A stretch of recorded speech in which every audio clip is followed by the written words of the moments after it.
one McChicken and then some small fries. Thank you. Yummy, yummy. Yummy, yummy, yummy, yummy. Hey guys, girls, bros, brothers, brethren. So I am out of the house, yay! I have a whole to-do list that I've made for myself that I'm very excited about. First stop was McDonald's because I'm freaking hungry. I haven't eaten today. It is 84 degrees in Texas right now. Let me turn this air off. Let me just sweat my ass off for a hot minute for this video. The sun is out, that's good. I have my to-do list for today. It is about 1:16, so the day is very much started, but whatever. I'm on my way to Half Price Books. I'm gonna find a book there, read it there maybe. I've been reading a lot of it. I've read one book. So I want to get something there. I've been reading this book called... I read this book over the weekend called The Family Upstairs by Lisa Jewell, and it was so freaking good. Like, I had not read a book in maybe 7, 8, 9, 10 years. I don't remember the last time that I read a book from like front to cover to end cover, from front to end, from beginning to end. I think I'm getting stupider, guys, but it's fine. I'll bounce back. Usually I listen to audiobooks and they're more like self-help or, you know, how to build good habits, things like that. But I decided with my free time that I want to get back into more fiction books and like actually reading and stimulating my brain. So I read The Family Upstairs. I finished it in 2 days, maybe 2.5 days. I might literally think about it all day, every day. It's been stuck in my head. But now I'm listening to the follow-up book by Lisa Jewell. It's called The Family Remains. I only have the audiobook for it, so I'm doing that, and it's kind of nice to be able to drive and listen to it. But I really want to get my hands on a physical book, so all of that to say, Half Price Books is my first stop. And then there's a Razzo's close by, so I'm going to take what hopefully is a new book to read, trolley on down to Razzo, read my book, and enjoy life. Then I have to go to the grocery store. There's also a Target very close by. We are gonna make spaghetti tonight, so I have to get the ingredients for that. Have to get some doggy treats, gotta get more cheese, and gotta get wine. Essentials. And that's pretty much it in terms of being out for the day. Then I'm gonna go home, job hunt, do some follow-ups, write some LinkedIn recommendations, and whew, it's getting hot, and then have dinner. So that's it. I mentioned this before, maybe I didn't mention it before, but something that I'm trying to do today is not look at LinkedIn, not check my email. I want to separate myself right now from the stress of not having a job, waiting for responses and getting notifications that aren't the notifications that I want, waiting for emails, not hearing back, and all of that stuff. Like, I'm pushing that to the side and just spending the day figuring out this to-do list. But yeah, that is my plan for today. It feels so good to be out of the house. I need to be out of the house more, you know? I'm sweating. I can't talk about this anymore because I'm literally sweating.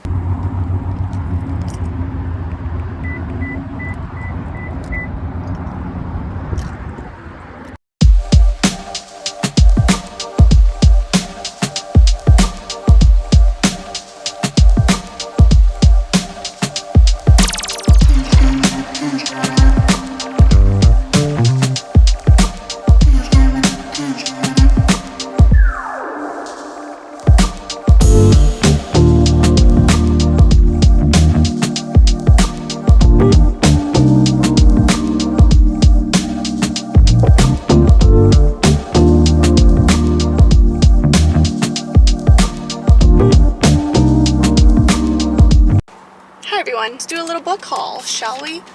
I spent $20. The first one that I got, The Secret Garden. The Secret Garden, I've only ever seen the movie, but it's always been one of my favorite movies. My wedding was actually inspired by The Secret Garden. Our reception was in a garden in California, and then I was like, I want it to look like The Secret Garden. I want flowers everywhere. We gave away little keys as, what do you call them? Party favors. I can just picture this book being in like a school library somewhere and then ending up here and like little kids reading it, and it's so cute. And then the second one that I got, it's called Arsenic and Adobo. When I read it, I was like, adobo. This must be like Filipino. This must be a Filipino story. The writer is from Chicago.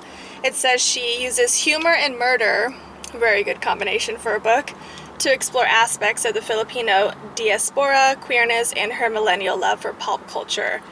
And then the third one that I got, also from the clearance section, hey, is, this was only $4. The other one was $12.15. This is called Unbury Carol by Josh Mallerman. And this is about a woman who continuously dies. She has a secret, she dies, but her deaths are never final. Her husband is plotting to seize all of her fortune by proclaiming that she's dead and quickly burying her alive. What a fucker. Blah, blah, blah, blah, blah. Anyways, it sounds very cool, sounds very dark, and the cover is cool too. So I know they say don't judge a book by its cover, but I literally judged both of these books by their covers, and I think they're gonna be awesome. So I will let you know, maybe possibly if I remember to, or if anybody cares, how these books go, if I like them. And yeah, about 3 o'clock now. Next stop is Razoo's. I'm going to order a drink and read. That's not like a reading. Maybe I won't go to Razoo's. Maybe I'll just go to Target. I kind of want like a fun drink, but I also don't feel like being around people. Okay, this is what I'm gonna do. So I'm gonna go to Target, get some of the ingredients for dinner, and then maybe go to the liquor store, and then I can just make myself a drink, start reading these books at home. The urge is coming into me to want to go onto LinkedIn, and I'm fighting it so hard right now. Don't do it. I'm gonna do it probably. But yeah, continue on to the to-do list.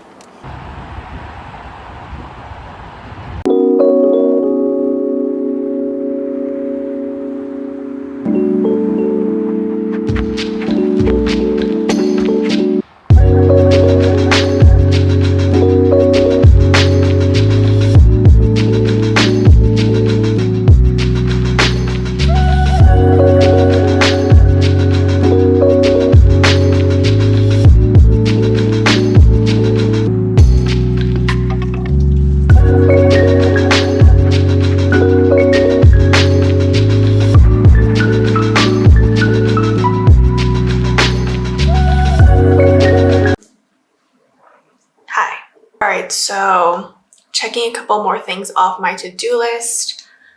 I did a quick job hunt and some follow-ups on LinkedIn. Not much luck, which is a little bit of a bummer, but it's fine. And then I did some LinkedIn recommendations. Did not end up going to Razoo's. Job hunting sucks. There's 2 jobs that I really want that I applied for, and I'm messaging everybody I know, and messaging all the recruiters and people on that team, but I don't know, I haven't heard back yet, so. Alright, so while this meal is a cooking, let me catch you up on some of the thoughts that I've had since being laid off. One of the main ones, other than financial stress and uncertainty that has come up with losing my job, is what feels like some of the loss of my own self-worth. I'm used to being very busy with work and had a lot of pride in being a hard worker, and now that I don't have a job to define such a large percentage of who I am, I'm kind of left with an empty space. The silver lining of it all is that I do now have the time to see what other parts of myself can come into that quote-unquote missing space, so I just need to remind myself to detach my self-worth from my job and keep moving forward. And that's really where I am. Thanks everyone for watching if you got as far as this. I know this ends in the exact same way that my last video ends, which is Chris and I eating dinner and watching TV on the floor, but that is just where our day always ends. So thanks again, and I will see you next time. Bye!